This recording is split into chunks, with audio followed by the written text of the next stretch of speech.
from CR. And welcome you to Caribbean Diaspora Vibes this evening. Beautiful Tuesday, the 5th day of March, 2024. Welcome, Dana. Wagwan. Hey, Louie, how are you? How are you? Your mic is still sounding a little low. All right. Not your usual. Okay. Much better? Yeah, that's a little better. There's a lot of kinks going on right now with Facebook and Zoom. They're warring, I heard, and so they're like, we're actually probably in the future may be limited to what we can do between these two platforms. So just want to let everyone know that. So welcome everyone. Thank you for joining us on this amazing Tuesday. Tonight is an extra special edition, as all of our editions. It is International Women's Month, right? And so we have a whole bunch of good stuff to talk about really all month long. So you guys probably saw the flyer that we sent out earlier today, or actually, yeah, this morning. And so we have some amazing women that sharing their time tonight to talk about just a little, little segments really of women's health. So we're going to touch on a little bit of PMS, fibroids, menopause. We're going to touch a little bit on cancer, stress, anxiety, etc. And just, even if we forgot something, if someone will look at the questions in the audience to see if anyone wants to touch on something. So I know, Louis, poor you're gonna just be just surrounded by a lot of questions. I'm going to reject that poor and say, hey, listen, I am glad to be here with you ladies. And congratulations to you all being here this evening to express yourself in your profession. Tell us a little bit about what you guys have been doing in the medical field and your journey in this field. And so, Donna, I'm excited to be here this evening amongst you all. Blessings. So we'll get started as we're waiting for our other co-host, Dr. Bavon Debrio.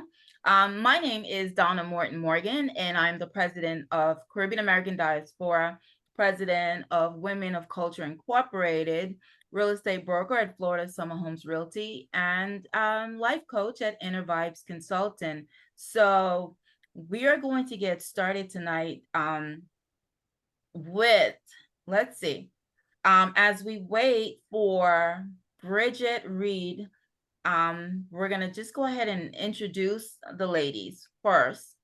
We're gonna start with Kathe Robinson Peta, who is a transformational coach. Kathe is from Dominica, and actually lives in USA. Kathe, where are you? Hi, I am right here. Thank you so much for having me tonight. It's an honor. It's a pleasure to be here to share with like-minded individuals. Yes, I'm Kathe Robinson Peta. Well, actually, Peta, let me just give a little background to Peta. Peta is, a lot of people ask me, are you married again? No, I'm not married again. Peta is actually my spiritual animal, which is an eagle. And the Peta, because I am heritage of Kalinago, which is before they call them the Caribs. We are no longer called the Caribs. We are actually Kalinago.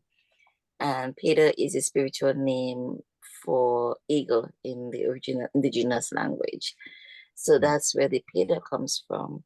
And I'm also, as I said, transformational coach and mindfulness practitioner, which is transformational well-being, emotional and well-being coach, and mindfulness practitioner, yoga instructor as well. I'm also certified social and emotional learning facilitator. I'm into the well-being field where it's a holistic thing. It's not only physical, it's mental, it's spiritual. And mindfulness is a practice where we say practitioner is not something that you go out and you just do once a day. It's a lifestyle.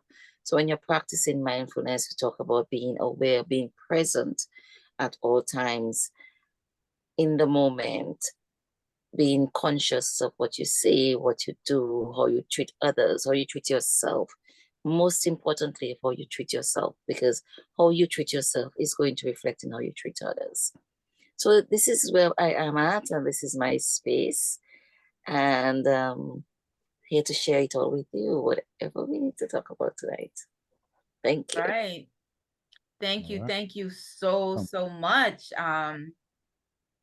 So next, our next presenter for tonight is Miss Arlene Maillard, who's an oncology nurse in Trinidad and Tobago.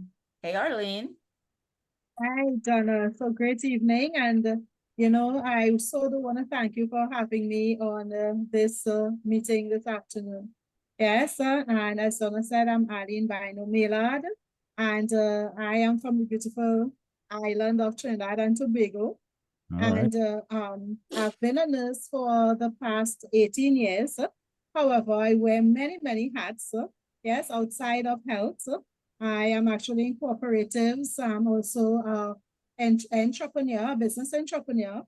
And I served here in Trinidad and Tobago over the years in the field of social work. So I wear many hats, Donna, right? But this evening, in the capacity of health, it's my pleasure to share, because I would have been from the aspect of being a patient to also recovery, and more so being able now to support our women who I know, as we celebrate International Women's Week, I should say International Day, week, or month, right? Yes, so it's this evening. I'm really looking forward to sharing this space with this awesome panel of women who bring so much experience and expertise to this meeting this evening.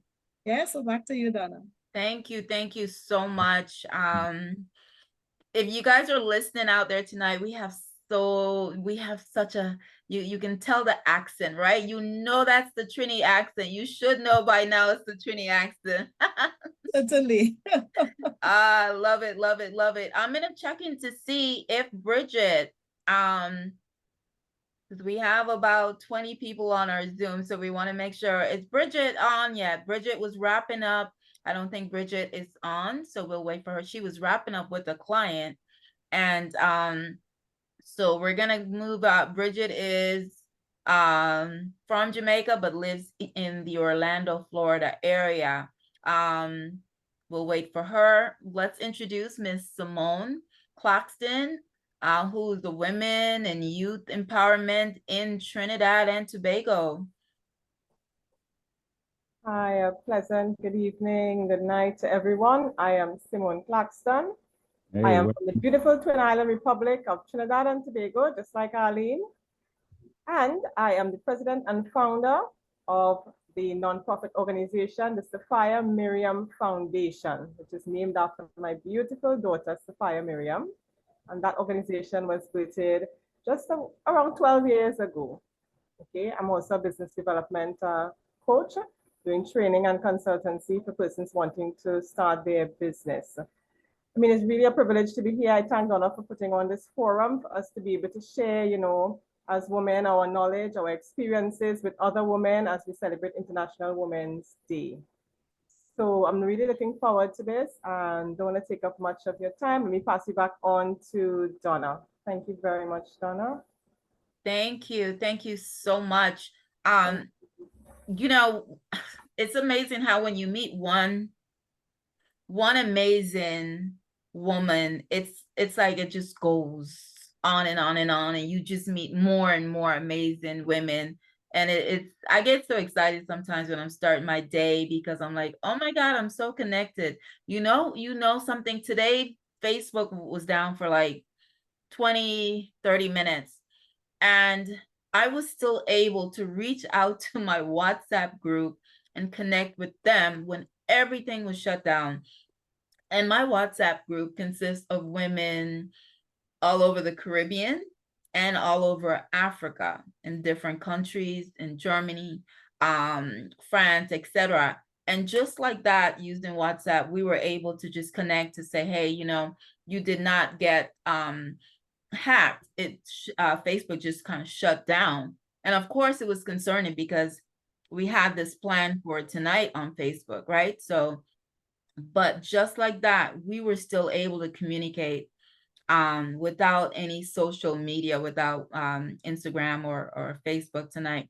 So let's get right in as we wait for our last presenter. You know, we as women, we take on a lot. We take on an amazing amount of burden, of stress, of family duties, etc. And sometimes we think we can handle everything, right? We think we have superpowers, but sometimes we think we can do it all, and we don't give ourselves enough rest. We look after everyone else other than ourselves.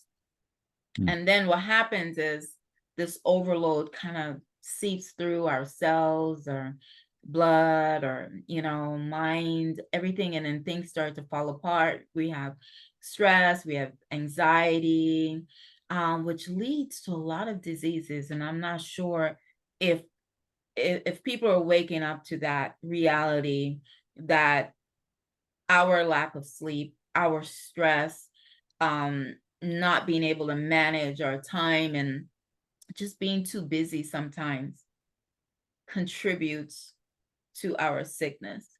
So tonight, we're definitely going to talk about, we're going to hear from these amazing experts in their fields, and we're going to touch base on how stress, anxiety, just lack of sleep, right?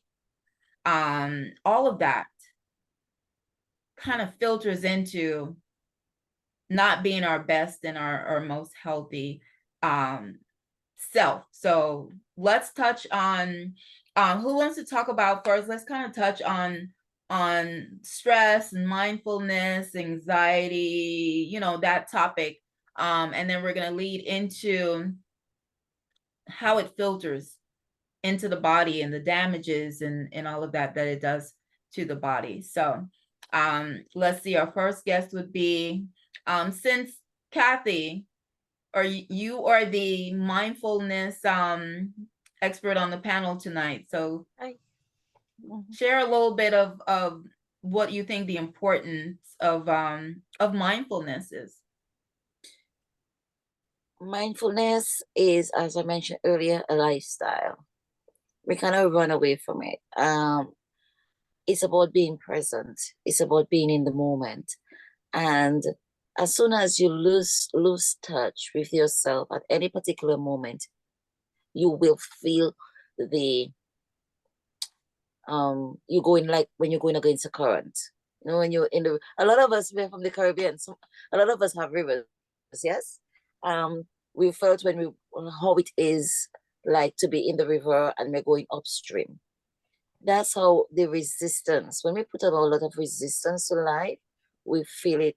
That's how it comes into stress. It relates as stress in other parts of our bodies, whether we get a headache, whether we get stomachache, whether we get ulcers.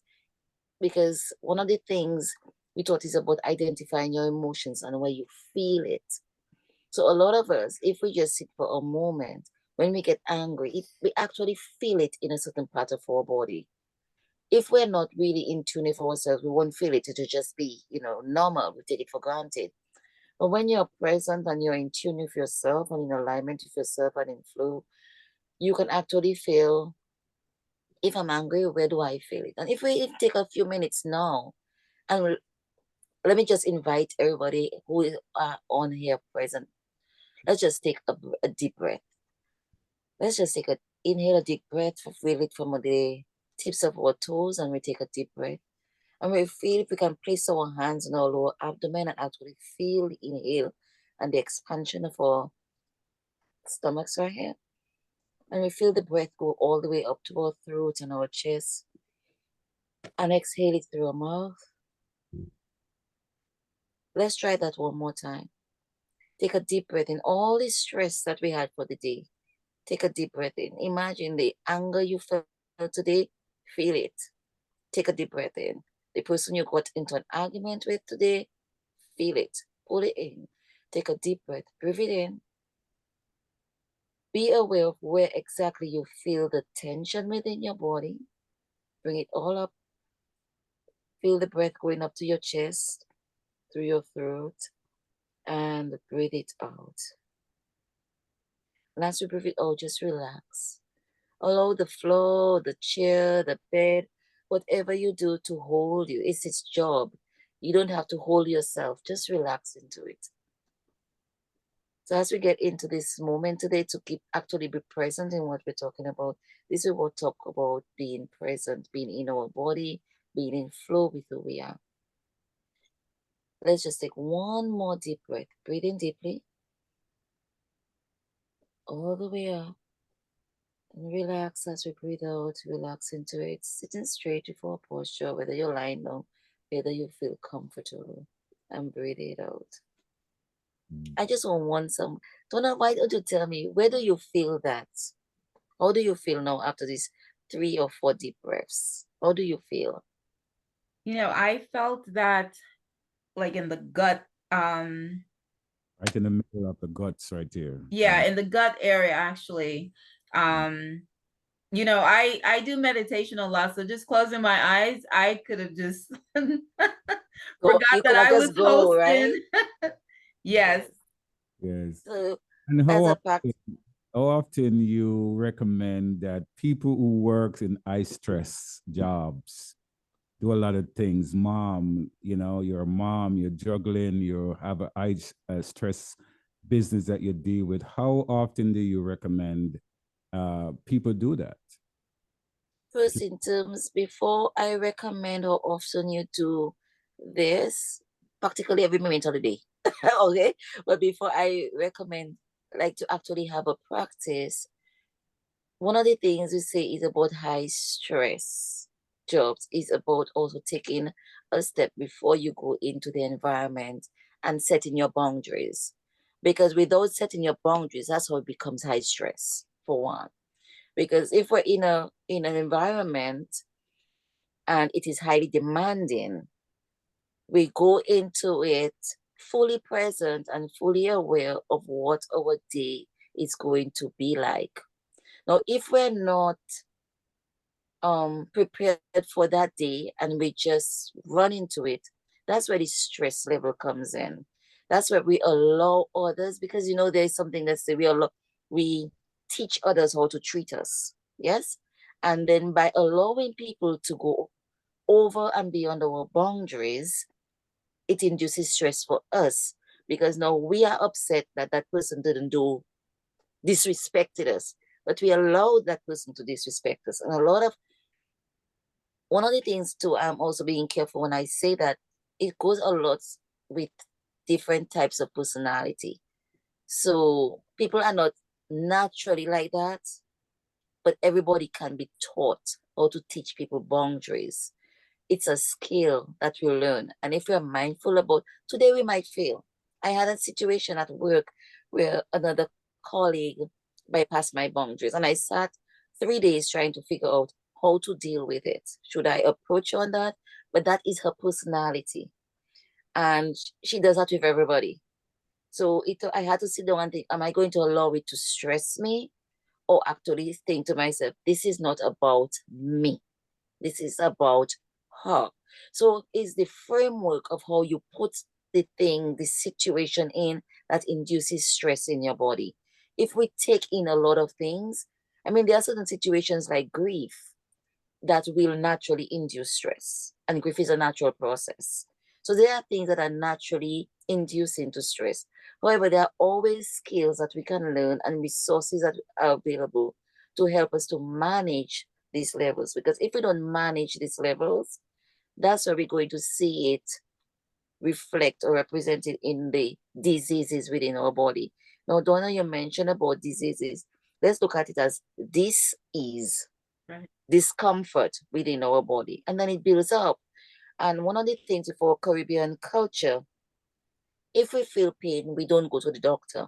We do all other things first before it becomes too late. And that's why a lot of times lately we're hearing a lot of people dying of cancer.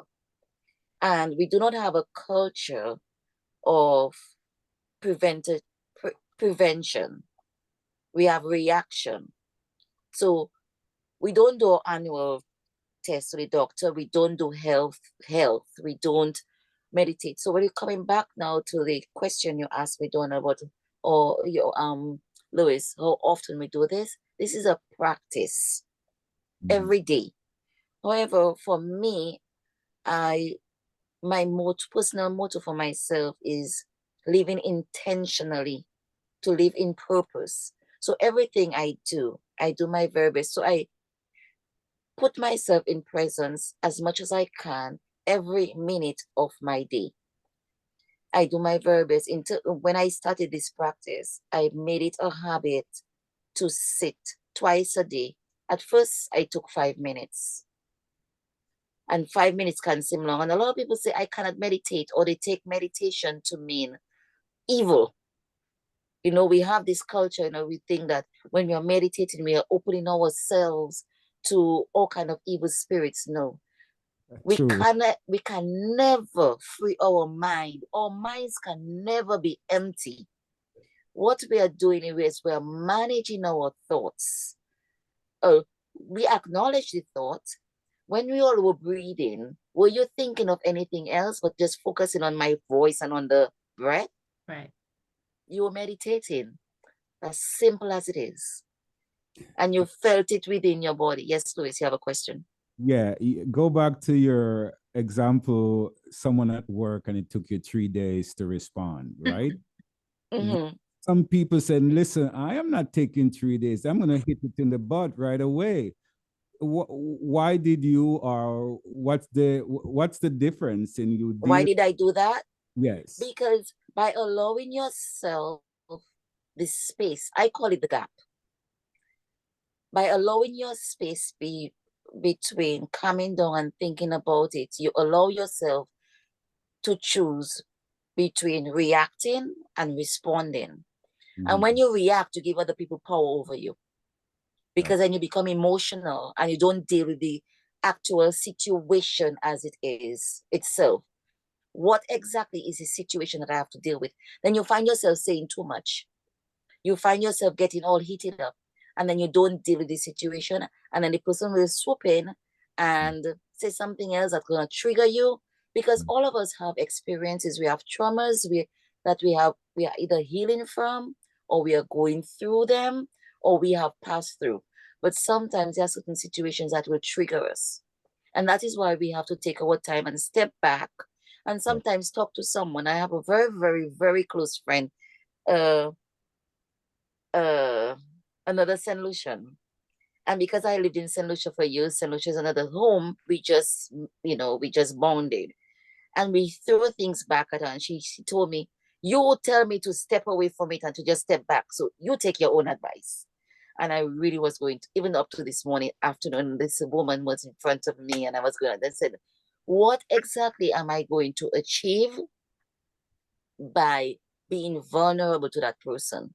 Because all of us know, if we're in a social setting and you ask someone a question, a personal question, you're actually opening up your vulnerability for them to ask you now a personal question. Yes? So it comes to the same thing. If I open up myself to making at that particular point, what is it am I going to achieve? Is she going to change? The behavior? How many times have we spoken about this and the behavior hasn't changed? Up 10 times in the past 4 years I've worked with her. So now my thing is, how is it that I'm going to do to set my boundaries without even saying anything to her? And I teach at a Catholic academy right now. My thing is simply just closing my door. Normally I leave I'm very transparent in my stuff, but I'm going to close my door. So she cannot walk in and feel she has authority in my class while I am sitting here, because that was the particular situation that happened. Yes. So I stepped back and thought, how am I going to take control of this? Because this is me taking back my power, me taking control in little things, sometimes just in little things. You don't have to. One thing my father told me once, my sister, I have 4 younger sisters, and the 2 of them were fighting. And the one after me said to him, Daddy, she doesn't want to respect me. And my father said, it always stayed with me. Respect is not demanded. It is commanded. So how you present yourself, then people will respect you. And it all comes down to the level of stress that we're talking about. How much in command and control we are of ourselves. And a couple of years ago, I would have gone right through and just tell this lady off without thinking. Because sometimes this can be our natural tendency to do things. But we have to grow. And when we grow, we have to do things differently. If we know better, we do better. And this also helps minimize our level of stress.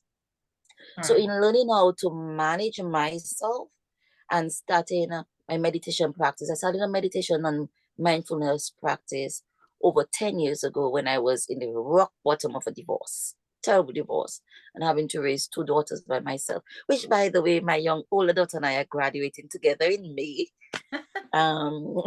So we do a lot of things, and all that is learning how to manage stress, learning how to do things. So there are a lot of resources. We just have to allow ourselves to avail ourselves to them and to be open to different experiences. My meditation might not work for you, but do not, how they say, do not hit it before you try it. Is that how they say it? Yeah. So it is not a thing that's going to open demons into you, because your mind and your spirit can never be empty. We are managing it. My analogy is, I use with the children when I'm teaching them. We have a paragraph, because this is a simple thing for children to understand, and even us as adults too. We have a paragraph, right? A paragraph is made up of what? Sentences. Between what creates the sentence? Between the sentences are what? The gap, right? The sentences are made up of words. Between each word is a gap. The words are made up of letters. Between each letter is a gap. The same thing between our thoughts and our actions. Because we react so quickly, we do not recognize the gap, but the gap is always there. And that makes a difference between reacting and responding, and how we look at the mindset we have of the environment that surrounds us. Because everything else can be toxic, but how you deal with it can make a total difference in how you manage your day.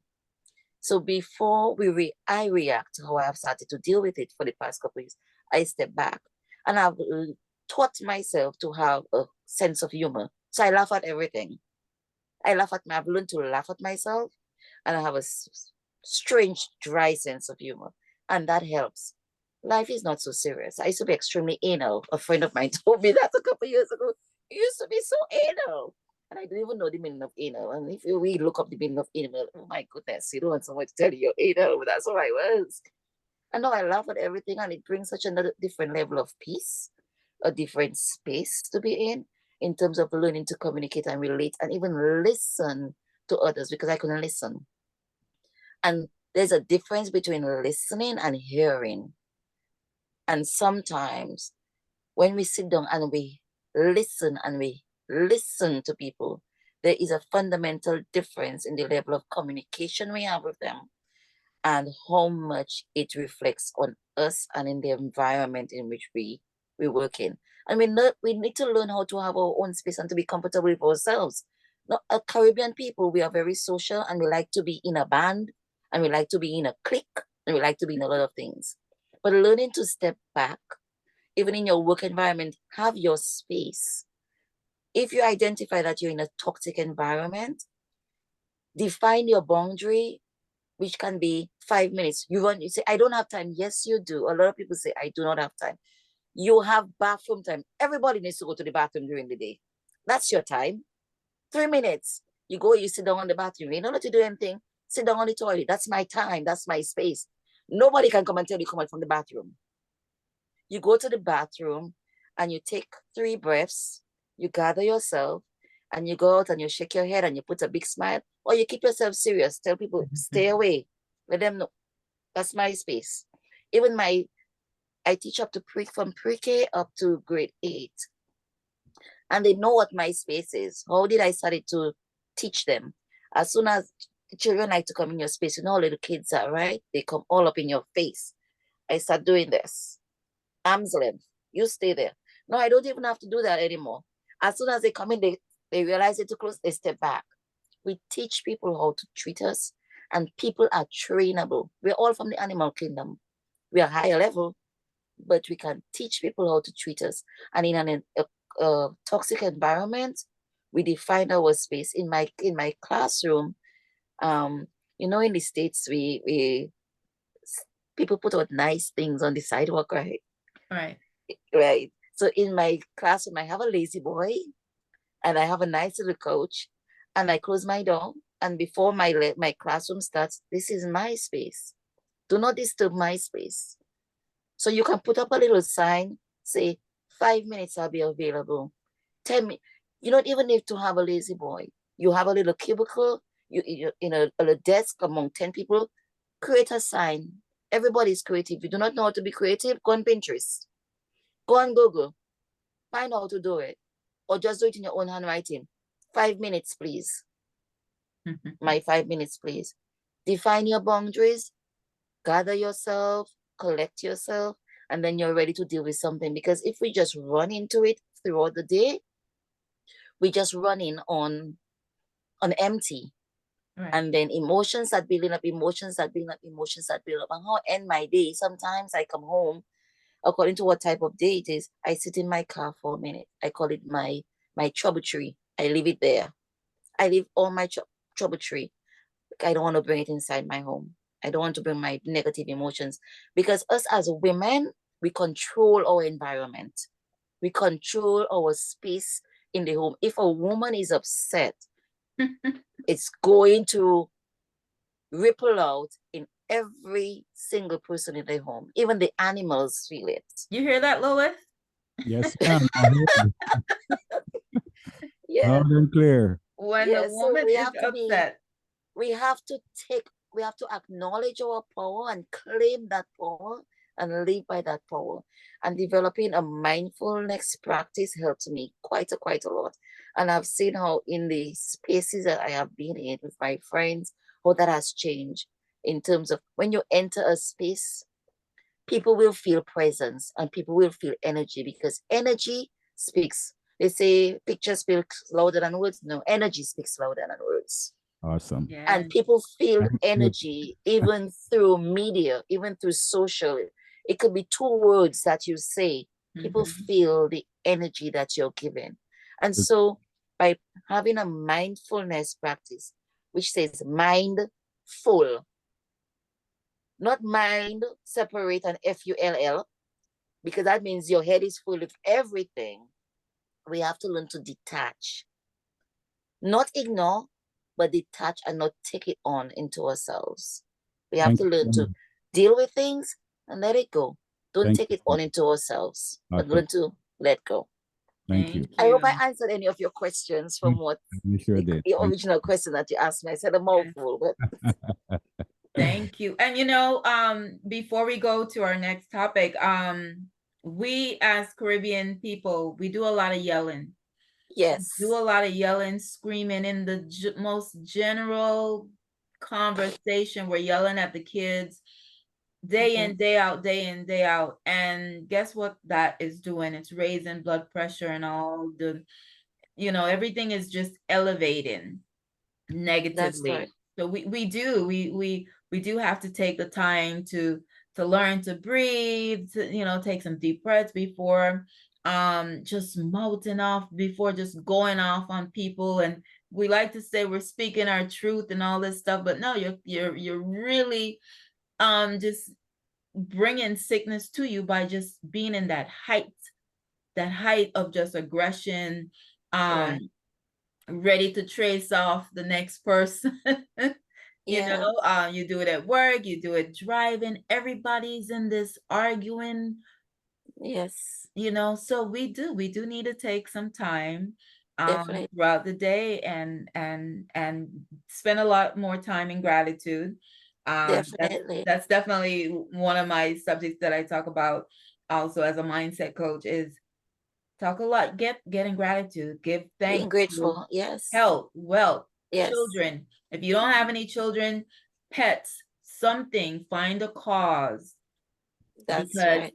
worry, fear, doubt, worry, anxiety, all these different things causes dis-ease into the body, which filters into all the autoimmune, cancer, all the elevation of cells, etc., which comes into, bam, you've got a disease. That's correct. So we need to be more aware that we are also contributing.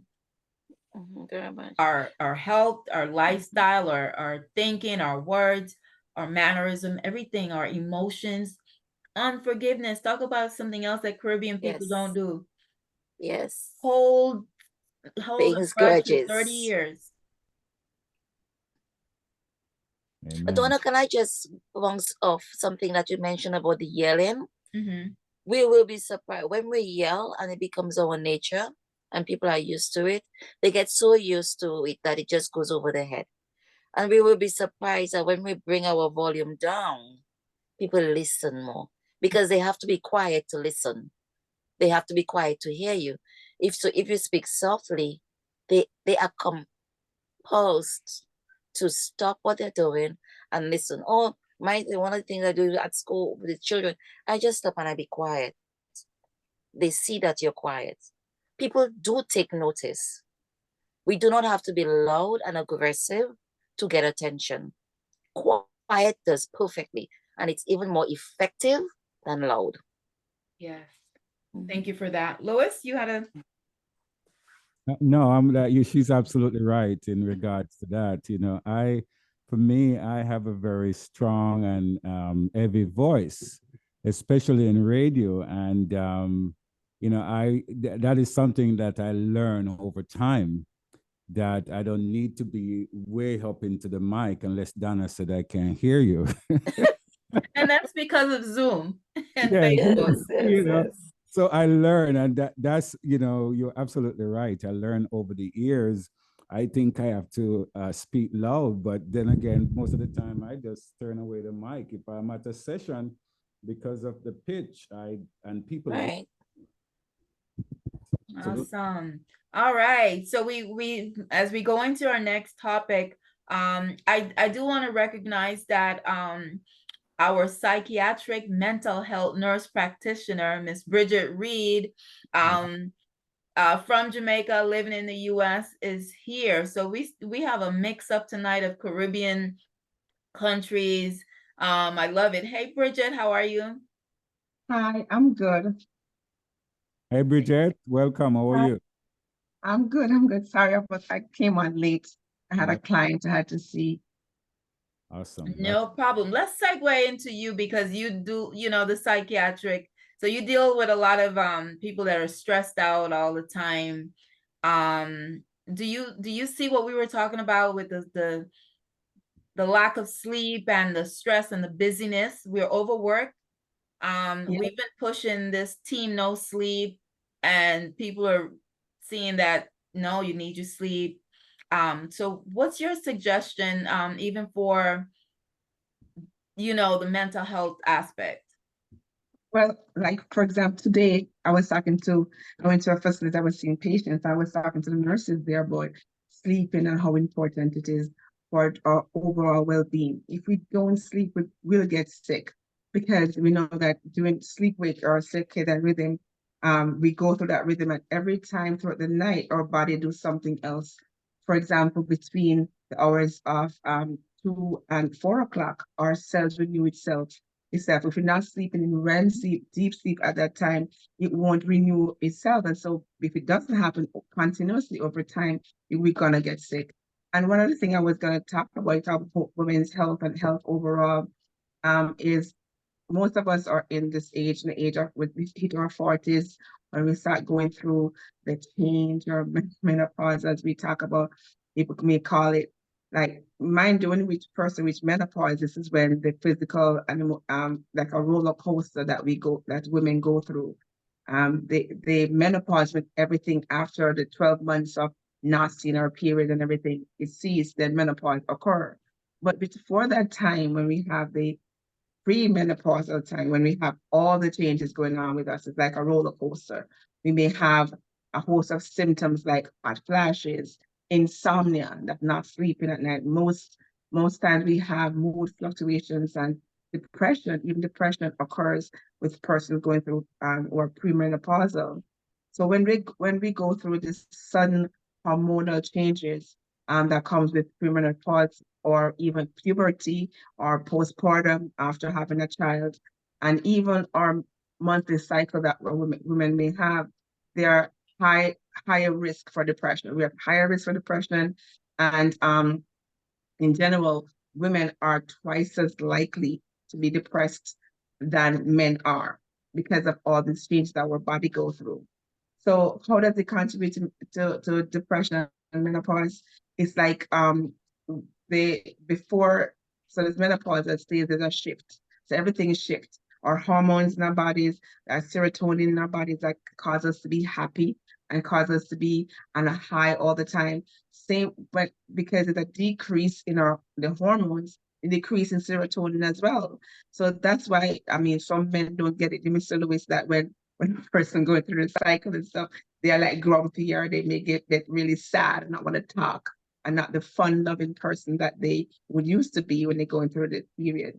So our periods become shorter or longer, heavier, lighter, or infrequent, or come close together. And so all these changes in our body, the hormones, we may be feeling not so good. I mean, we become irritable or anxious or very sad. And so people don't like to be around you. Like, you may hear a person may say, oh, they're PMSing.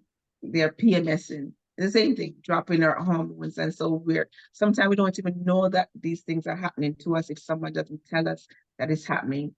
And the sleep part about it, the hot flashes is what causes us most times not to sleep, because you're hot at night or we become cold. And because of it, then poor sleep then will cause us 10 times more likely to be depressed if we're not sleeping. So can you imagine? 10 times more likely to be depressed when we don't sleep. So in our 40s now, we also, not only does our body change with whatever is going on with us with our hormones, but because of having our aged parents sometimes to take care of, we have career pressure, we have health problems, or kids leaving home sometimes at that time, that also trigger an increase in depression. So they go hand in hand. So and if the person also was diagnosed with depression in the past before menopause, then they are more likely now to be depressed all over again. So they start having these persistent feelings of sadness, hopelessness, or become irritable. They may have low appetite, or sometimes they overeat. That's a person may go through menopause or go through depression, and either you see them gain a lot of weight or they lost a lot of weight. And they don't know why, or people may have said, what's going on with that person? They must be so sick, and maybe they should check it out, But that happens. Or that the person may become very overwhelmed and fatigued, and just lack motivation altogether. They may not want to go to work. They may not, things that they used to do for fun, they don't want to do it anymore. They want to stay home. Person may invite them to go out, and they say, oh, I'm busy, or I have things to do, but not realizing that a sign of depression. And they may lose interest in things that they enjoy, and they're difficult to making decisions, or even to even absorb information. So person may be, oh, it used to be such a smart person, or on their toes all the time, but now they're so indecisive. They don't you may tell that person that so much information all the time, they're not absorbing it. They can't give you, they don't respond the same way as they would used to. And the thought, sometimes what normally happens too is the thoughts of suicide, suicidal ideation. You may think that, okay, a person think about suicide is crazy. No, it's because of the things, the hormone shift that they may have and the chemical shifts in their brain may have them thinking about suicide. Doesn't mean that a person wants to kill themselves, but the thought of suicide may come into play. So anytime a person may go through these kind of symptoms or feelings, then they need to seek a medical professional to talk with, and not just for medication, but talk therapy as well. Both of them go hand in hand. So the treatment for hormonal person going menopause related to depression, then they have hormonal therapy.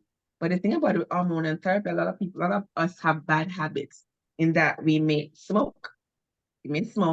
And when we smoke, we cannot take hormonal therapy. It's not advisable, because then you have blood clots and you can die. So we have to be honest in talking to our providers when we talk about it. And if we are not healthy, we have to live a healthy lifestyle where we eat, exercise is important, talk about mindfulness, meditation, and there's time to take breaks, take time away from everything, because if you don't, then you're gonna get ill. A person with high blood pressure, a person who have clotting factors, or a person or premenopausal cannot take hormonal replacement therapy. So they may have to seek antidepressants. And with antidepressants, yes, it's good to talk to the doctor and see which one works best for you. And as I talk about not smoking or consuming too much alcohol, because everything you have to do in moderation. So we need to seek help. And it's important for us to talk to our friends and talk to our loved ones about these things, because it's a huge change. And sometimes people are afraid to talk about it. They don't want to be labeled as they have mental health disorder. So they don't talk to anybody about it, and they suffer in silence. But all of us go through it. Some of us have induced menopause in our perimenopause because of surgery. If a person have a hysterectomy or a oophorectomy where both ovaries are gone, then it throws you right off the bat, right there into menopause. And so your body don't know how to react. And right there, you don't know, you get irritable, you change. And then a person the weight gain is one of the big things for us when you're thrown into menopause so fast. And sometimes us as talk about Caribbean people, how we're good to talk about how a person look and not talk about what they may be going through. Oh my goodness, you get so fat. What's going on with you? Not understand that sometimes gaining weight is not about what you eat sometimes. Hormone imbalances cause that. So we have to be mindful about how we talk up and what things we say to people. Either they say to them directly or behind their backs is not really cool. We don't know what the person may be going through. So we need to be kind to ourselves and kind to our sisters, and sometimes we be a confidant, somebody to talk with. It's important for us to reach out to persons who all need friends. We don't have to have a bag of friends to say that we're good. We have one or two persons we can confide in. Sometimes that's all we need. And we can reach out support groups where people of person are going through the same thing and meet together. So, so you feel comfortable or more open to talk because everyone around you is going through the same thing. So, reaching out for help is important. Depression comes with a lot of illnesses that we have, especially a person who has diabetes, person who have high blood pressure. They become depressed because of the illness that they have. Because they say, I can talk about, give an example, my mom, because my mom is always, ever since I know this woman, she's always ill. And as the years go by, she gets sicker and she gets depressed, because sometimes you talk to her and by the time they say something, she just start crying. What's going on with me? I can't take the pain anymore. What's going on with me? I can't do what I want to do. I used to do this, I used to do that. And when they can't do as they used to, they feel bad. They feel that they're a burden. And pain is no joke to have, especially whenever it is that you cannot take pain medication or you're allergic to pain medication. like my mom is. So it's they suffer in silence. So it's hard if to try to be empathetic to people around us. It's important. Wow, that's some amazing tips. You know, sometimes we have just shift in the perspective when we look at things differently. And like Bridgette says, just being mindful when we see people going through things, you see them gain weight, you know, especially Caribbean people, we are really quick, you know, as a culture. And so you don't know. And a lot of women have really shifted into, like Bridgette says, menopause early because of cancer treatments, different treatments. So you don't even understand what's going on with your body, the depression, the hormone changes. So I think we need to say this so that the men can also hear this conversation, because you might be wondering what is going on with this woman, how she gets so miserable, but so wicked. Yeah, she get wicked. And you know what happened to? Because it is that they're going through all this, they don't feel sexy. They don't feel sexual. So the thing is, then they would avoid having sex with their partners. And then they wonder, what's going on? Is he cheating on me? Is she seeing somebody else? Is it that, you know, she don't love me no more? No, it's just that all the hormone changes there make them not feel that way. And you have to be, for men, you have to give compliments, be there for them, you know, understand what you're going through. I don't know, or I don't understand what you're going through. Help me to understand, or do things for her, you know, nice things for her to see that, yes, you are still loved or still wanted. Bridgette, we need a lesson on this thing too. Yes, because a lot of changes. Yes, so when a woman go through changes, we're not assuming, we're not being insensitive about the whole matter, because we can get, as you say, wicked, and really understand that these things are part of their life, and we just leave it alone and ignore them, and they're alone, sit at home with the problem, and we out to play domino and all of that stuff, and it creates a big issue at the end of the day. Yeah. I was talking to a friend of mine the other day. She is a pastor, and his wife is my friend. And she said, I don't feel like it. And he was like, you know why she's just so mean to me? She don't want to talk to me no more. And I don't understand. We've been together so long. I don't know what's going on with her. You know, she don't want to be. And I was like, it's not just her, it's just what's going on with her, you know, the feeling not there. And some people don't believe in taking treatment, mind you. They don't think about getting the help. I don't want to take medicine, I don't want to take whatever. But then you can look up on some foods we eat provides the progesterone and provides like replacement, like walnuts is important, apricots are important, they got good to take. I mean, because they help with replacing those progesterone and those hormones and estrogen that we miss. So some foods, we research foods that would replace those, and we try to eat them. So husbands can do that, research the foods that they should have that would help replace those hormones and get it for the woman. I love it. And, you know, later on in the show, we're going to talk about some holistic ways to relieve some of this. We're going to jump right. Thank you so much, Bridgette. Louis, do you have a few minutes, or do you have to? Yeah, I got to jump off. I have another show in the next minute or two. So I just want to thank you guys, Arlene, Simone, Kathe, and of course, Bridgette. Excellent talk. I wish I could be here to finish up. But listen, let's do this again, Donna. I think we need to know these things and understand, because a lot of us men, we treat our women really bad and because of misunderstanding or miseducation. We don't know what's going on with the women. And so our relationship, because we gone cheat because we don't think she deal with nice, lots of different things are going, and it's a big mix up. And just because of hormone change, you didn't even know that was happening. Thank you so much, guys. I got to run, another show coming up. God bless you. You guys, Happy Women's Month, and it's a pleasure being here. Okay.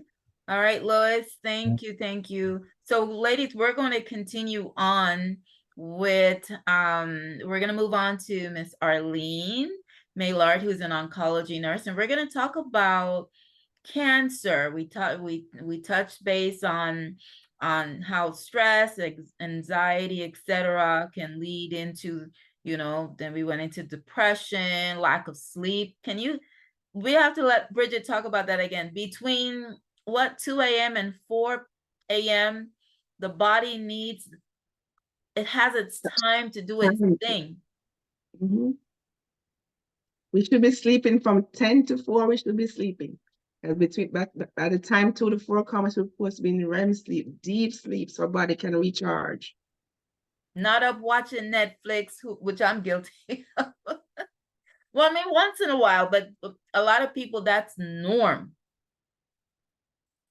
Not consistently at all. Right. Miss Arlene. Hi, Donna. And, you know, really great information coming from Kathe and also from Bridgette. Yeah, I said ditto that information all this time, all the way. Yeah. And it's really leading straight into the why, because that's what you guys dealt with there, right? In terms of, you know, we as women, we hold so many roles. If you look at a woman, you would say she probably has about 10 hands, yeah, and not just 2, because, you know, it's you, and it's the extension of you when you start having or giving birth to children. It's you with another hand with having a partner. Yeah, you might be caring for your parents. You are the boss, you are the professional in your job. Yes, you may be holding several positions, yes, in various organizations, and you are doing it all. Yeah, and there's, you know, you hear the term, you can't push a wet noodle. Can you push a wet noodle? Try it. It's going to be very difficult. Yes. And I share that from the perspective of not just being the nurse, but being the person first, because it starts with you first. Yeah, it starts with you in that circle. Because if there's no you, there's no extensions of you. And I pause to let that sink in.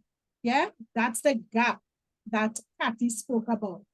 Yeah, I should say Kate. I'm terrible with names. I'm a nurse. You're right? correct. It's Kathe. It's Kathe. Kathe, You can great. just say Kat. It's fine. Yes. Yes. So that is where it starts. You know, being present in our bodies, understanding who we are and our limitations as well. Yes. So oftentimes you see a woman come to the clinic, right? Now, I'm not just oncology. I'm a nurse. I'm an assistant to nurses. And, you know, I see myself now as a specialized nurse because of my 18 years of nursing experience. I'm trained in lifestyle diseases and conditions like high blood pressure, diabetes management, and the entire works, right? But a lot of times we as women from teenagers, yeah, we having the menstrual cycle. Menstrual cycle might be 3 to 4 days, might be 5 days, 7 days, 12 days. Something is wrong, right? Yeah, we go to a gynecologist and they may tell you you have polycystic ovaries or you have endometriosis or you may have some gynecological issue, right? They may put you on medication, right? One of the more popular ones here in Trinidad and Tobago is metformin. When a woman starts taking metformin to control, they tend to feel really, really off. So they have the first week of experiences of vomiting and of nausea and diarrhea and all these different things, right?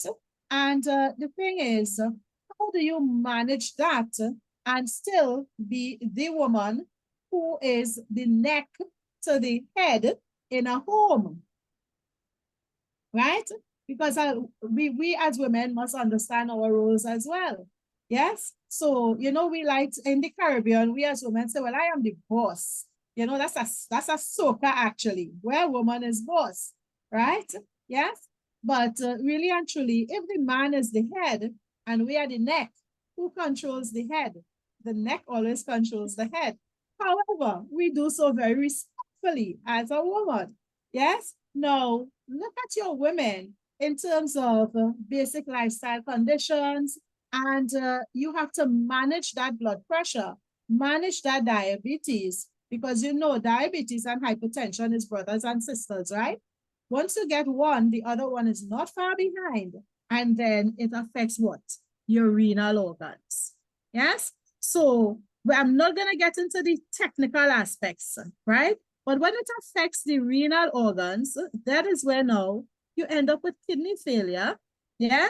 And more so, if it's not controlled and that diet isn't that change, all those things don't take place, and all the things that Kathe and Bridgette spoke about doesn't happen, then the spiral takes place downhill, right? So you end up with kidney failure now, you end up on dialysis, and that in itself, very, very little comeback. Yeah? So it starts with us taking that checkup from the neck up now and ensuring that here's what. Am I doing my diagnostics, breast examinations, basic women going to the bathroom when you're taking a shower? Are you checking those breasts? Yeah? Or are you just, you know, Mr. Foot, right foot, left foot, because you're always on the go. You're always hustling. Yeah? You have to take care of everybody, but you're that basic care that you would take that extra few minutes in the shower to check those girls, as I love to call them. We don't do that.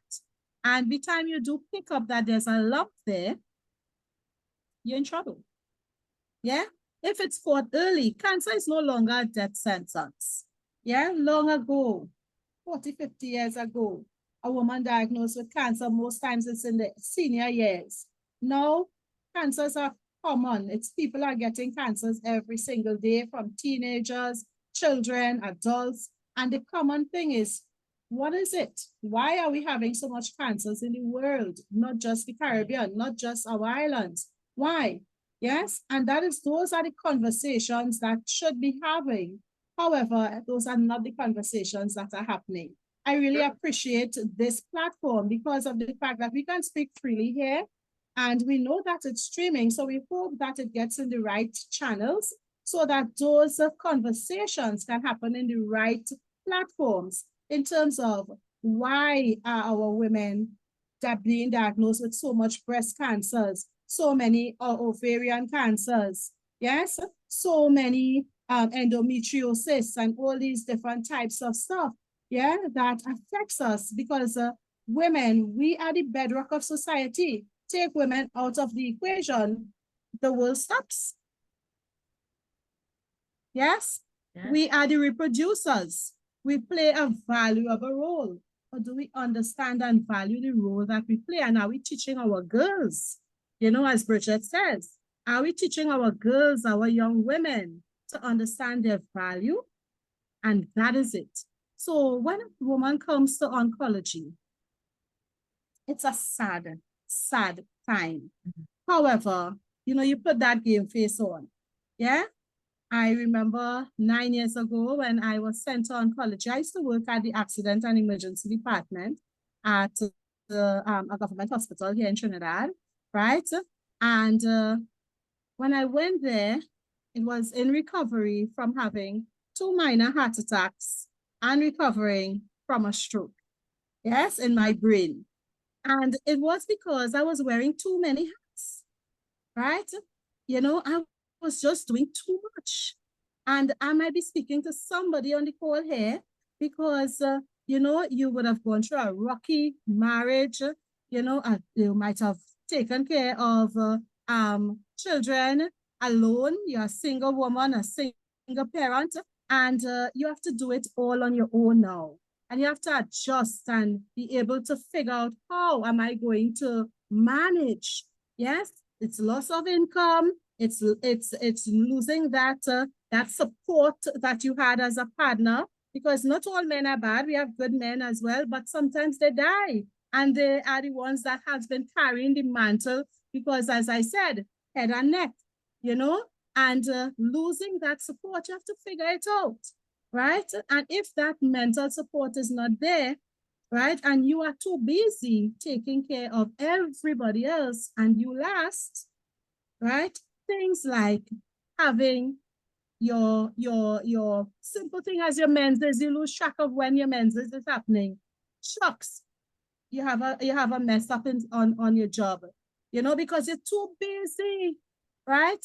Yeah, I had to really take a step back, Kathe, and see the gap. That gap, breathe, relax, yeah? And I thank God for putting me in oncology because it was where I needed to be able to support the women that came there.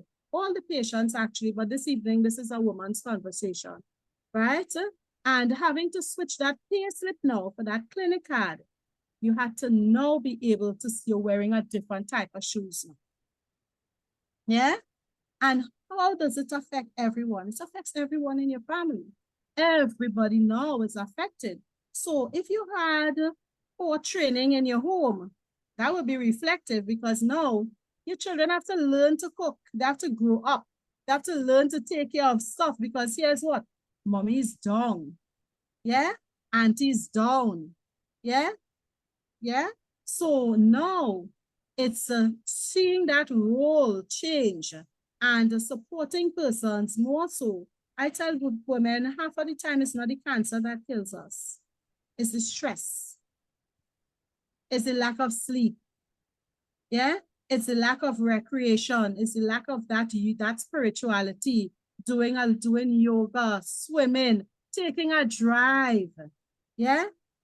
Those are the basic, the tangible things in life that sometimes we don't stop and smell the roses. Look at the moon. Ask yourself, when was the last time you looked at the moon outside?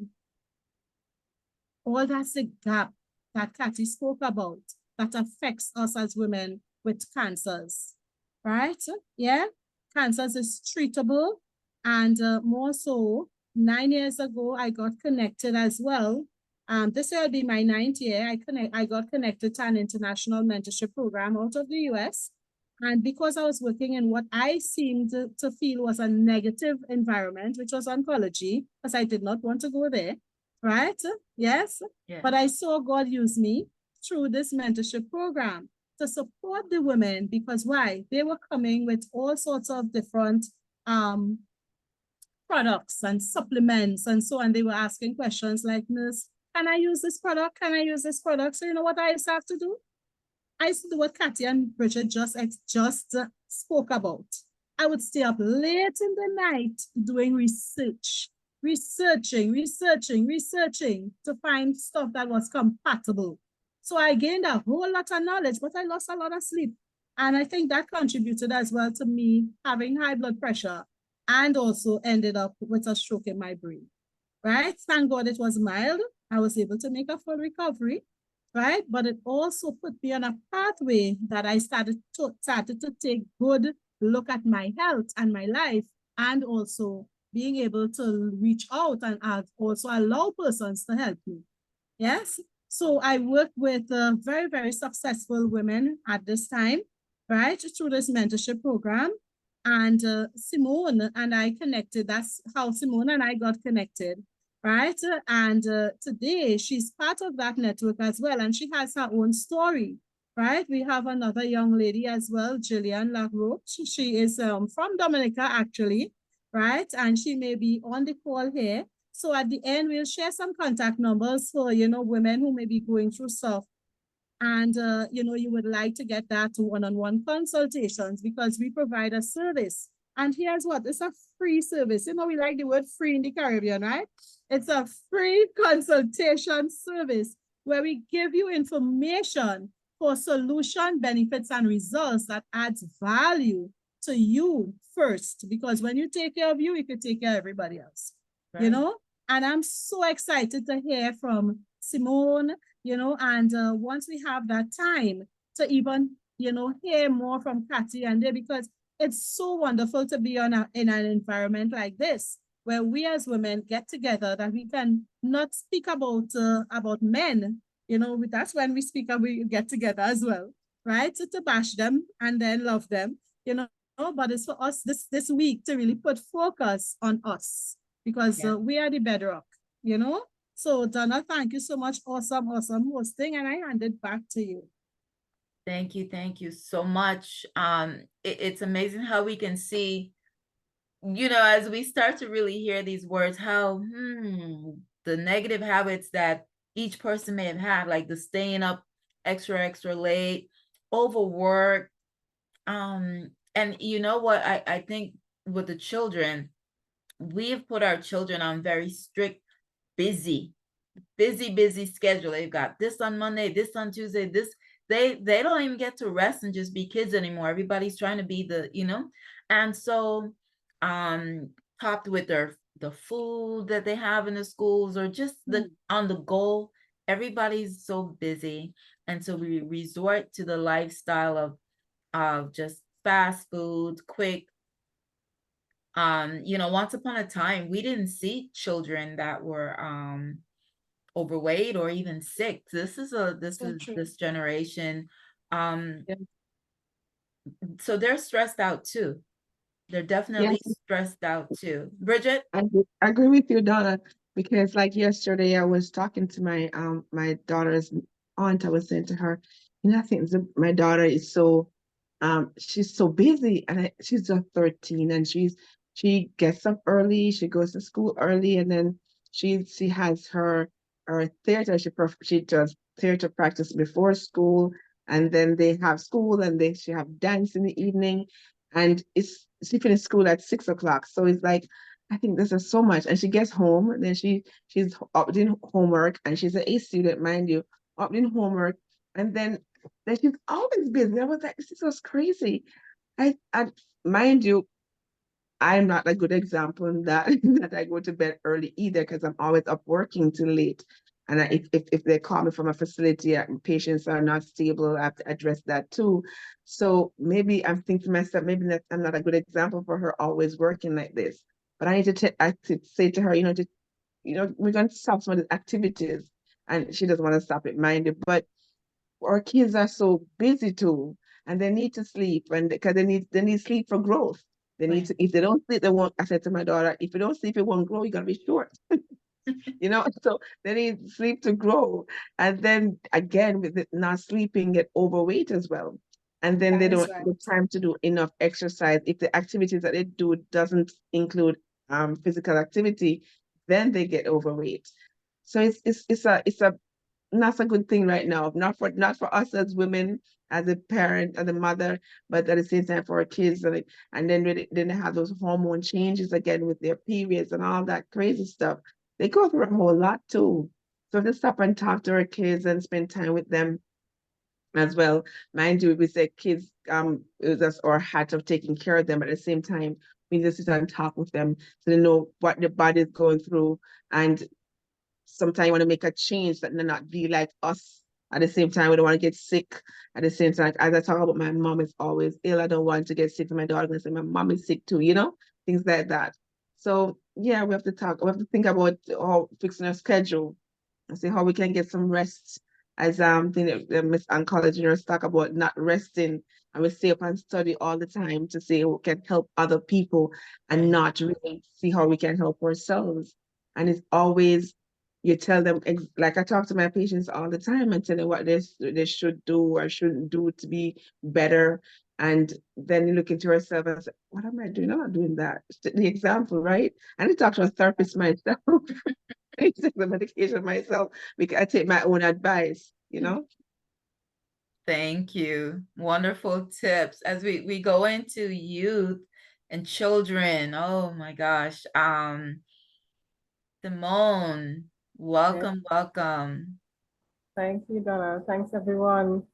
Yes, as we go into youth and young girls, teens, I really have a passion for women empowerment, empower young girls, so that they stand a better chance, at life, empower them with the life skills, especially now, as Bridgette was saying, they're so busy. And then with that busyness comes, the stress and the anxiety and the depression. And there's a lot of young persons now, teens, they feel so overwhelmed and they are actually stressed and going through anxiety and depression.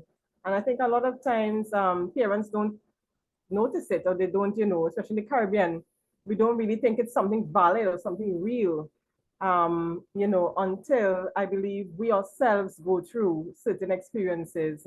And I could testify really with mental health, unless you've been there, you really don't know. this conversation, I mean, I echo all the sentiments of, you know, Arlene and Bridgette and Kathe. And I'm telling you, if this conversation was had probably about 2 years ago, just before that, there's a lot of things I would not have understood. A lot of things I could not associate with, but I have had the experience of my life exactly 2 years ago. And I'm lucky to be here today. Just put it that way. I'm lucky to be here today. And I'm telling you, it was full with everything you could think about that could possibly go wrong. I was literally a dead woman walking. And I tell you, we ignore a lot of signs and symptoms in our body as we get older. And not until our body crashes and everything totally falls apart, then we realize that, you know, yes, we really did get the, you know, pain here and the signal there and the this there and the that there, but we ignored it until our body totally crashes, right? And I would really like to, you know, to admonish all women, take in front, as the Trini saying go, before in front take you, right? And it simply means do something before, preventative measures, as opposed to responding at the point in time, you know, well, you're reacting then because it already happened, right? Please check up, do your checkups, take care of yourself. Something such as mindfulness. I didn't know anything about that. That didn't resonate with me. Now, mindfulness is something I've had to practice and I've had to get to learn over the past couple of years.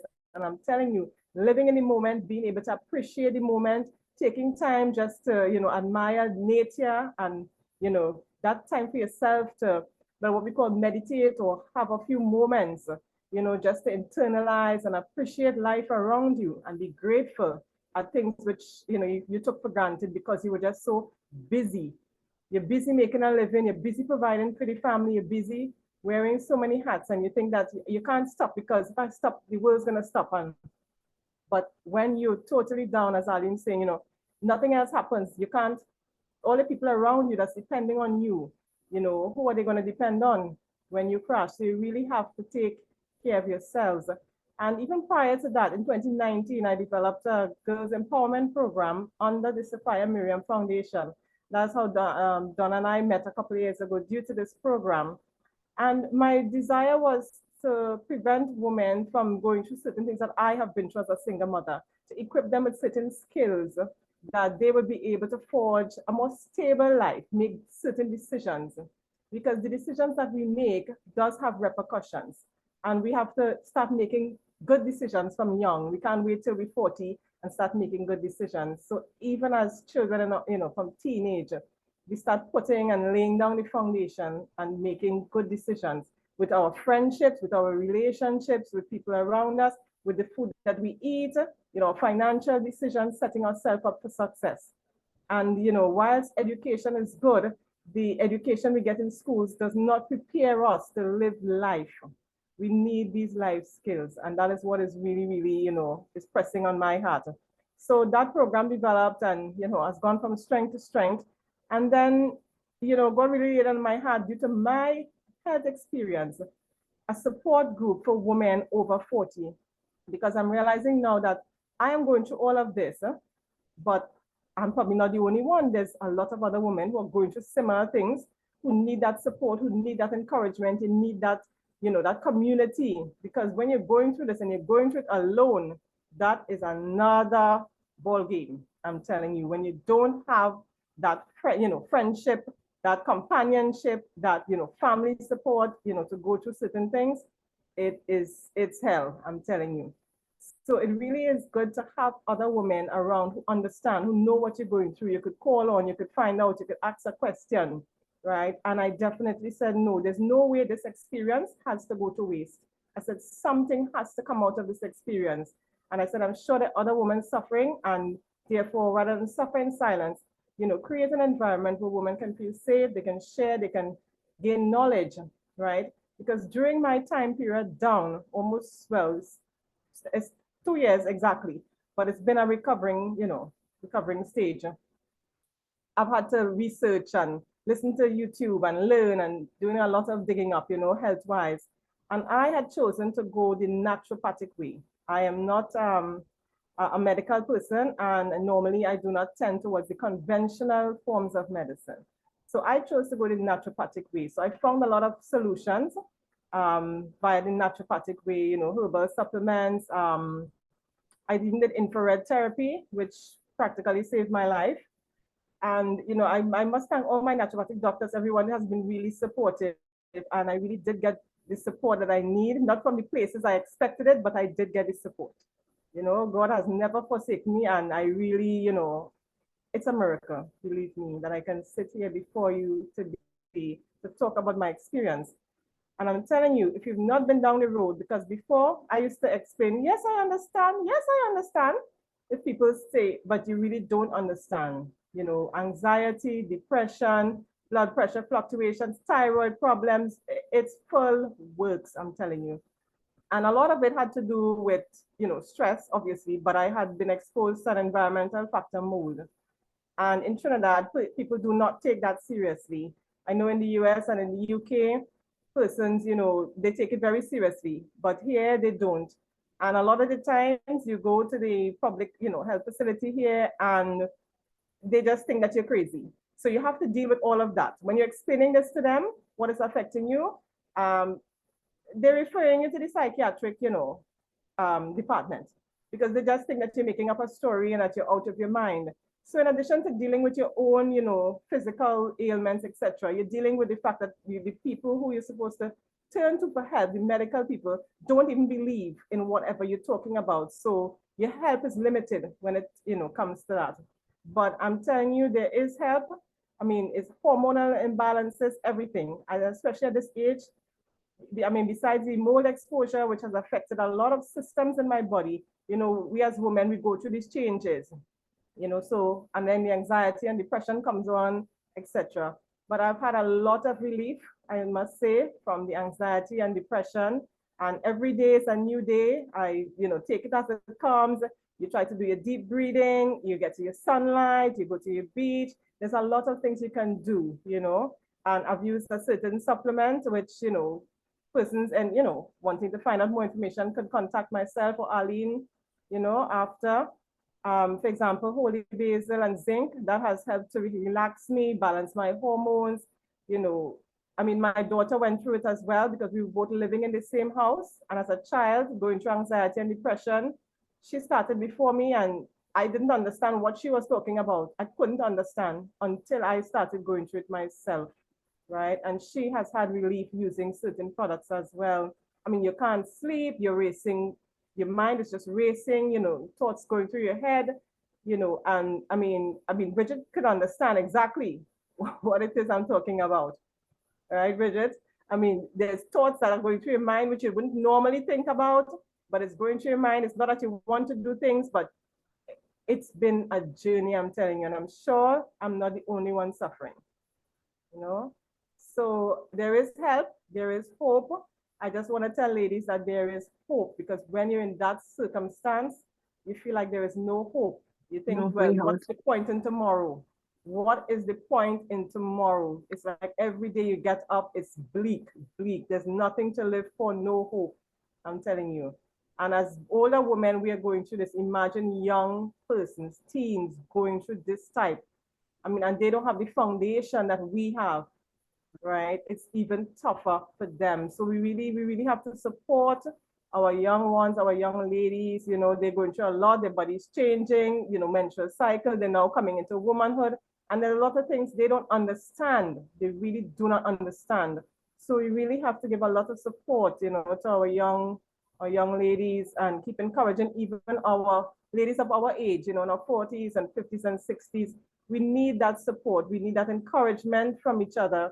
You know, I really appreciate Arlene is my mentor, and I appreciate her support. And every time I speak with her, I always feel so pepped up and encouraged and, you know, positive. And, you know, so we need people like that around who could keep cheering us on and encouraging us.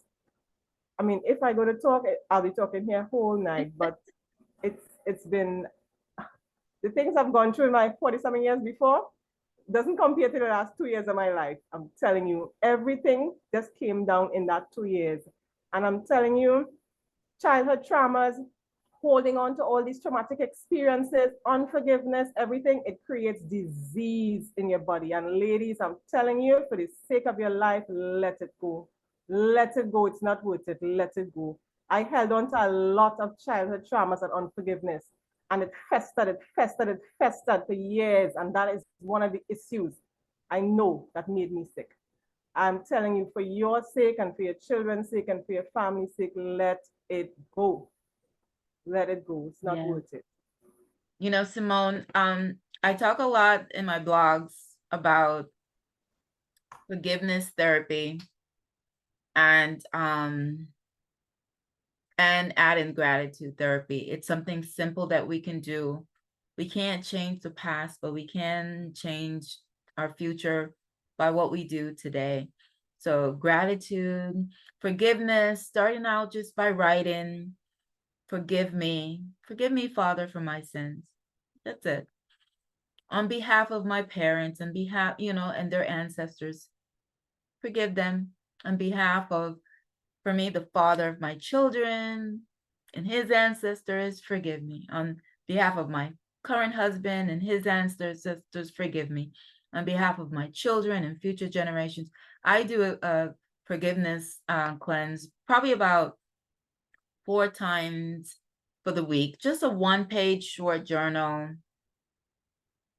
cleanse for people, anyone that's been associated with you for, you know, I do it on behalf of the world, you know, not just even my immediate family. And then I write the 2nd page is thank you. Thank you for my amazing life. Thank you for my children, my husband, my family, my business, my global family that stems in the Caribbean, UK, Africa, you know, Germany, France. So thank you for my body. Thank you. When we have to, you know, call the unseen as it's seen, you know, we have to thank you for my happy, healthy, wealthy life. My, you know, thank you for the cells. Thank you, heart, liver, everything. We have to break it down. We have to break it down and give thanks for every single piece of our bodies, mind, heart, soul, everything that we can hear, we can see, the oxygen, the blood flow, everything. We have to can't be so busy all the time, because that's what, you know, we have to take time, take a walk, nature, the sun, the moon, the flowers, the birds. Look at these things. Get out. We're sitting in homes with no fresh air. We're doing recycled air. As we get more sophisticated, we get sicker. We've walked away from nature and holistic remedies, all of that. So we have to slow it down a little bit. You know, yes, we've got a lot of responsibility to a lot of people. We wear many hats, but we still have to find, I call it the time with, you know, me time, or like vitamin G, vitamin God, and just take the little 2 minutes of breath work, just deep breathing, just gratitude, wherever you're at. That 5 minutes when you're in line at the doctor's office waiting for food or something like that, take a few minutes and just give thanks. Instead of checking Facebook and social media, take that time and give thanks. And give thanks for our children, bless them. If they're going in the wrong way, we think we're going in the wrong way, bless them anyways. Bless the partners that we don't even like, that may not want them to be with. There's so many that we are dealing with. Bless everybody, the co-workers, the bosses, your neighbors. We're like a sponge, and we're taking all of that on. And then one day we break from holding on and absorbing the childhood traumas, whatever that trauma was. Take time and forgive yourself. Forgive me for my mental sins, my emotional, financial, sexual sins. Put it all out there. And then on behalf of my parents, etc., forgive them. Because they may not have ever even asked for forgiveness. Unforgiveness is like drinking poison. Yes, definitely. And may I add something to what you just said, Donna, with regards to the mental health. It adds on to what Bridgette mentioned earlier as well. We have a culture in the Caribbean where we well, not even in the Caribbean alone, because it expands all around us, where there is this stigma to mental health, and we are afraid to approach it, or we are afraid to speak about it, and we don't go to therapy. We're afraid for people to know in therapy. I've been in therapy for 15 years.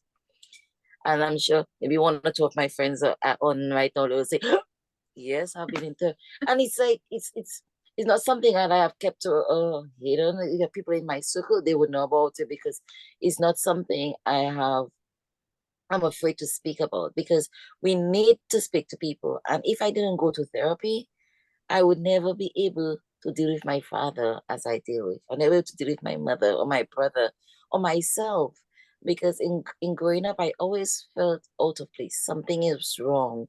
Something is wrong. What is wrong? And in 2017, we had Hurricane Maria. I lost my business. I had invested everything in. I had a health and wellness spa. I lost it. I migrated moved back to St. Lucia. One of my great friends is right there on right now, where we connected again in St. Lucia, and then went back to Dominica. So there was a lot of movement, living in and out of people's homes and friends' homes. And then it, as Simone spoke about, it crashed. And then my sister, who is a gynecologist herself, she said, I would fall asleep on myself. I'll be sitting and I would just fall asleep. I couldn't remember how to use the computer. I couldn't remember how to do a business plan. A gentleman came for me to do a business plan for him, and I had to give him back his money. I couldn't remember how to do a spreadsheet. And then my sister said, nope, we're going to the doctor.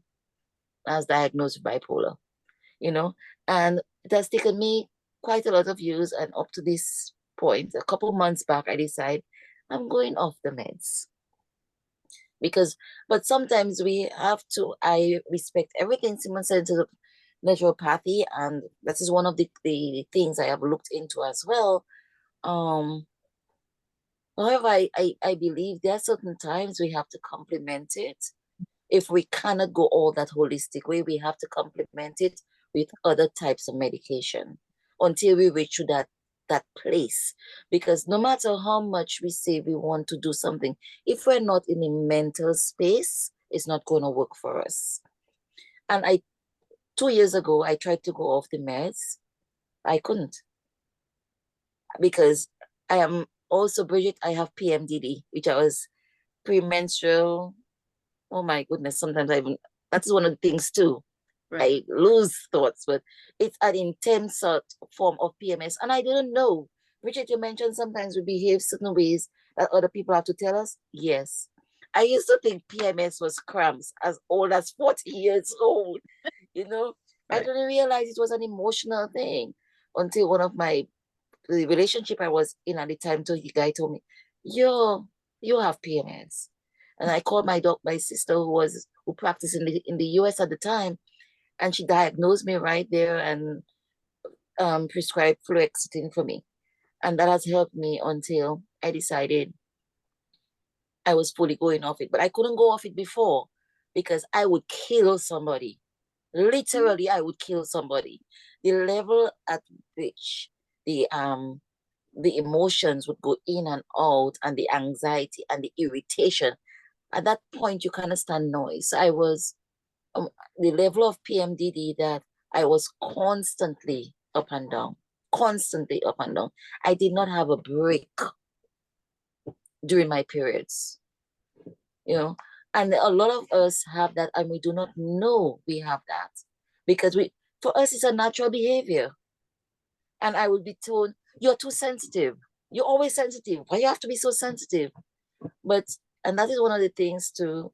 I agree with you, Simone, where we need to link with people. And recently I started a thing with my high school graduating class where we linked, and some people are silent, and you'll always find silent people in a group. but they are watching. They are participating. They may not be the vocal ones, but they are watching and they are taking and they are learning. And up to where I am at right now, we believe I'm in a great space. My mental mindfulness practice are taken out. I'm in a good space. Then I could slowly now fully get off the meds. And it's been like 4 months now.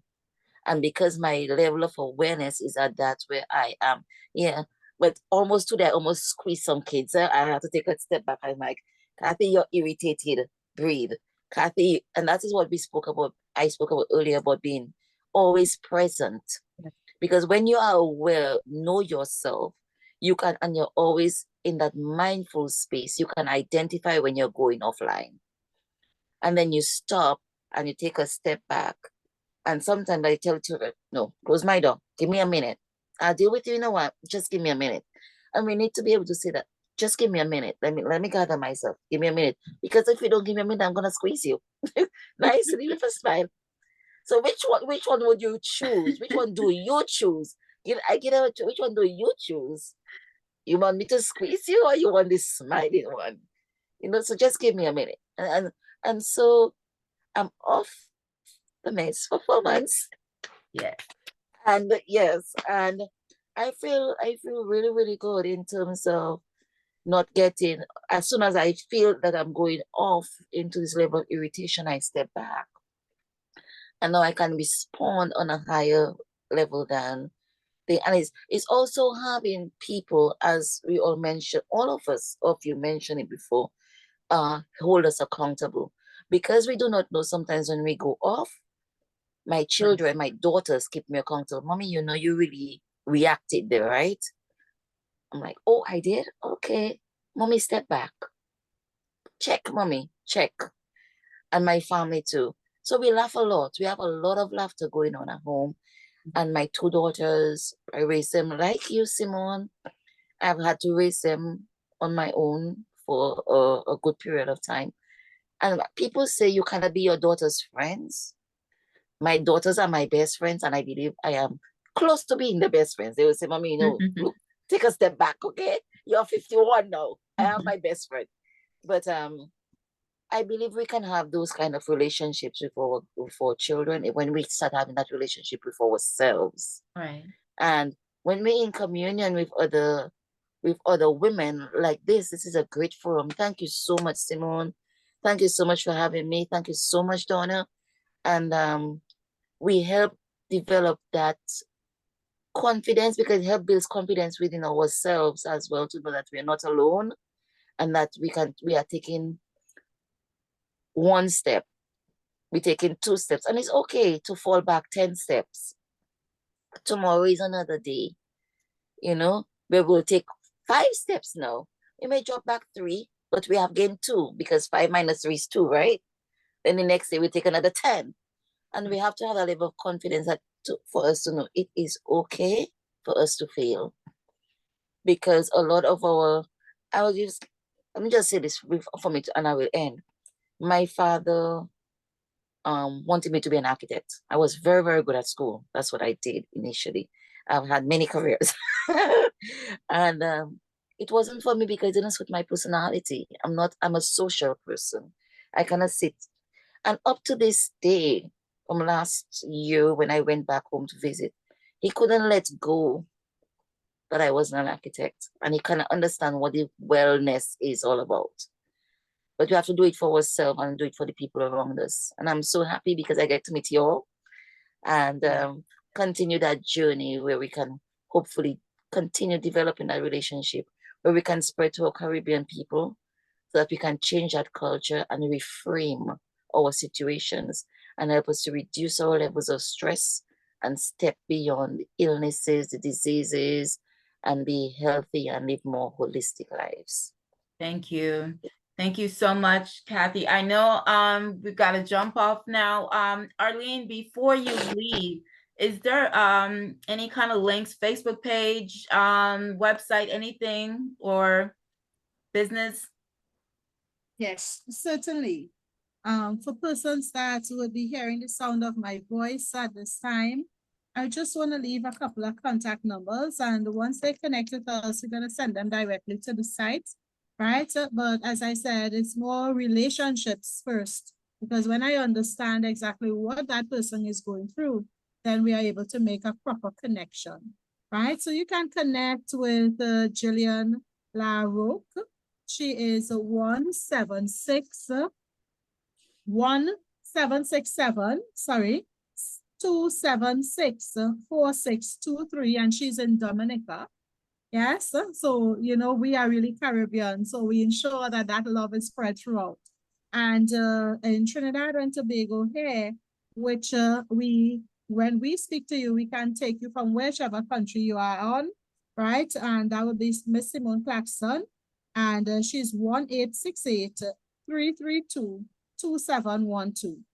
Right, so feel free to connect with her, and I am 1-868-370-7049. Right, and definitely it would be our pleasure to be able to hear your concerns, really understand where you're coming from and where you would like to go to, because our mentorship program deals with mind, body, and soul, right? God first, family, country, put food on the table, and then the business. Yeah, right? So in that way, holistic health is covered. So you learn how to forgive and how to love and forgive yourself first, you know? And as you said, on behalf of, I love that prayer. Actually, my sister is a preacher. And just this morning, when I said to her, you know, if I have done anybody anything, she said, you're praying wrong, girl. That's not how you pray. Let me teach you how to pray. You pray on behalf of, just as and you just solidified it there again for me this evening. So you see, we all learn. This was a platform that we all learned. Every one of us will walk away this evening from something that we didn't have in coming onto the platform. And that is what happens when you have that unity and you have that synergy of minds that come together, right? So definitely with the information that we will share, it will only do what? Help us to grow. And that's what great leaders do. Great leaders pour into others. You know, they don't keep and hug it all for themselves, because nobody wants just to arrive. We want to always be arriving. Right? So thank you so much for having me share this evening. It's a pleasure.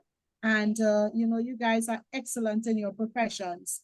Bridgette, Kathe, I don't know you, but I feel like I know you. I am a very touchy person. I like to hug and squeeze, and I think it's because of oncology, you know, having to hold that patient's hand and, you know, see them go through their journeys, you know, even till the last breath, you know, and knowing that they will be exiting this earth, and knowing that they are loved, they have their families, they have friends, they have even the staff that are like families, right. You know, so I just want to use this platform to give it up to all medical persons, in whatever capacity that you may be serving, but special love to oncology nurses worldwide, because it really takes a really, really big heart, right. Yeah, whatever shape that heart is, a big, big heart, you know, a really big heart to be able to care for somebody else. Even when you might be going through the roughest of day and you have to leave your business by the gate and walk in and put that big smile, and nobody knows what's going on with you. So give it up to all the doctors, nurses, all auxiliary staff, wherever you are. You know, we love you. We salute you. We came out of COVID, and give it up to the staff that actually fought during that period of that 3-year period. You know, we lost a lot of staff, and a lot of institutions may have acknowledged, but a lot of institutions have not acknowledged, you know, not even an hour of a service, not even a minute of silence, you know. So we want to use this platform to give it up to medical staff, wherever, whatever capacity that you serve in. We love you, we appreciate you, and we thank you for what you do. All professions, but particularly medical profession. Love you all. Thank Yes. you. Thank you, Arlene, Maillard. We've got Dr. Arlene before we welcome you. Okay, so we already have Simone's Yeah, I info just wanted from to say one thing. I just wanted to just reiterate a point. Kathe said something that kind of brought me back, but about failure, you know, and I think I would just want to impress on the ladies to don't be too hard on yourselves, right? Because not accepting failure in life, it really leads to holding a lot of feelings of, you know, well, I guess unforgiveness, grudges, resentment, etc., which does harbor a lot of disease. And I had always been successful academically. So success has always been my name. So what I thought I failed at life itself, academic was fine. But when I thought I failed at life, you know, with relationship, etc., and family-wise, I couldn't accept it. That was devastating for me. And I think holding on to all of that grief and all of that, having failed at life, really took its toll eventually. So I just want to say to all women, you know, just be easy on yourself, right? Don't be too hard on yourself, because we do fail at times and it may not be your fault. Just take it as it comes, one day at a time, and work through it. So I just want to put that point in. Thank you, Simone. Tell us the name of your business with the youth. Sapphire. Oh, the Sapphire Miriam Foundation. Okay. So we have the Dream Big Girls Empowerment Program under the Sapphire Miriam Foundation, and now we have the Dream Big Women of Wisdom support group. All right. So we have an awesome, yes, awesome WhatsApp chat.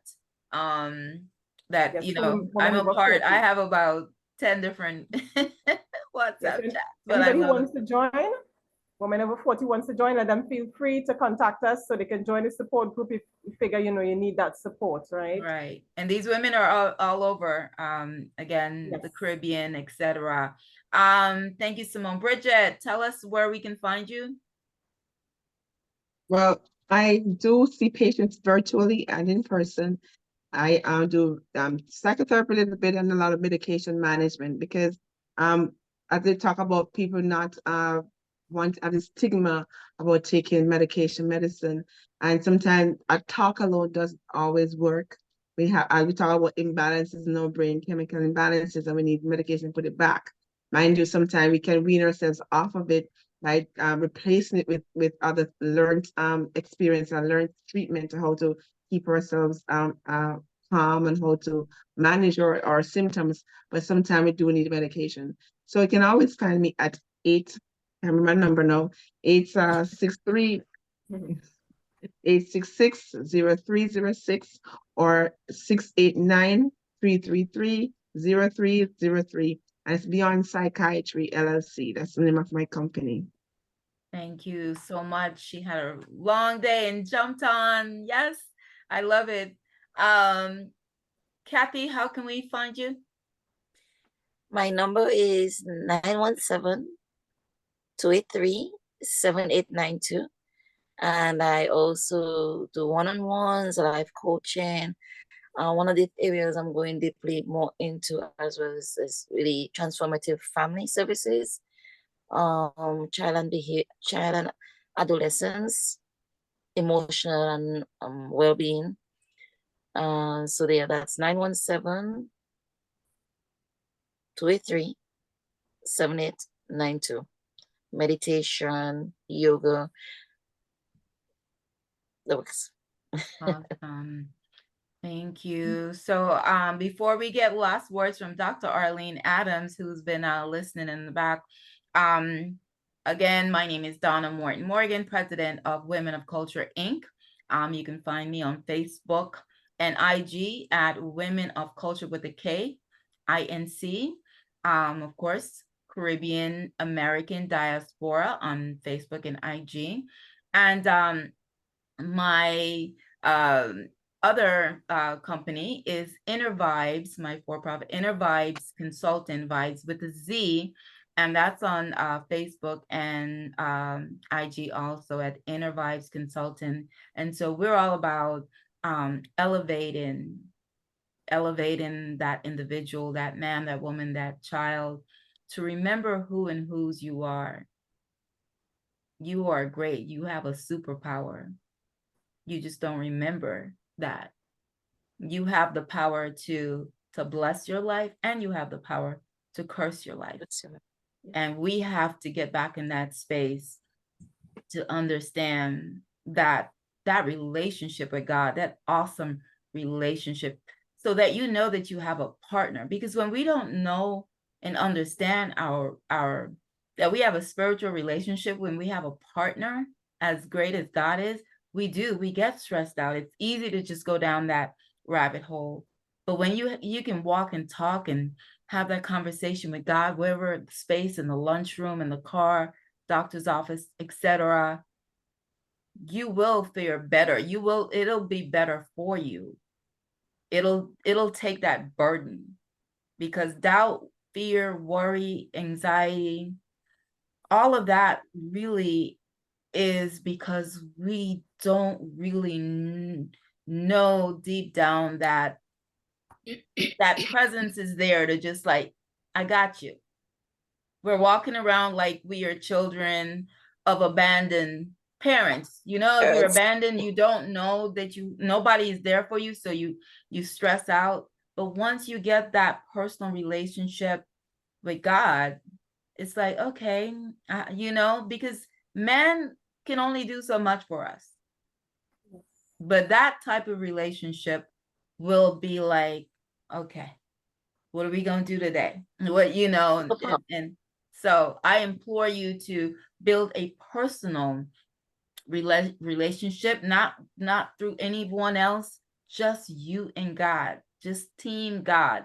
That's how, and incorporate. God blesses us. People. A lot of times people are like, I'm waiting on God. God is waiting on you to connect with amazing individuals like right here, to connect, to reach out, to build a relationship. And so I implore you to join our group. You can follow me on IG, on Facebook, Inner Vibes Consultant. And it's all about elevating you to get that power back, get that chi back, get that you are love, you are light. Continue to shine. Be love. Be kind. The fruits of the spirits represent with that. Okay, so we want to leave you with that. Dr. Arlene, what do you have for us? I just want to say that I salute you, Donna. Thank you again for the amazing job you do.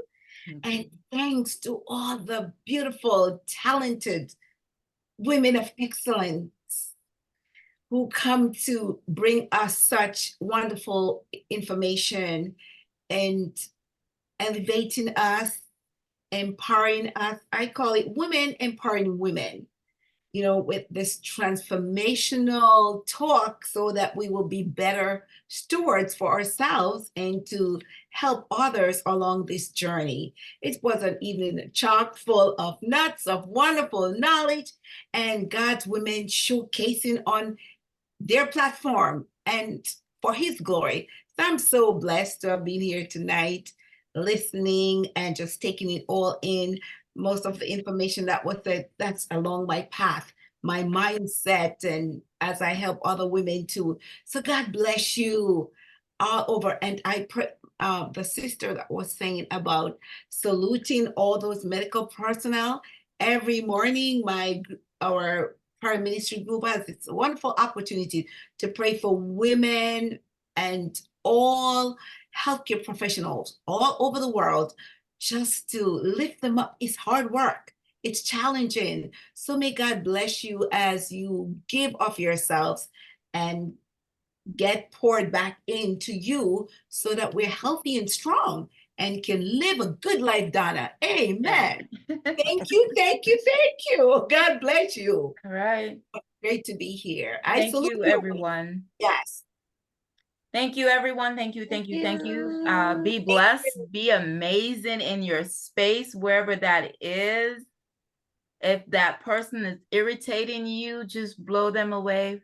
God bless you. And that's how you deal with that. You too. Yes. Bless Until you. next Night. time. Thank you for joining us on Caribbean Diaspora Vibes. Bye. Good night. Good night. Bye. Bye.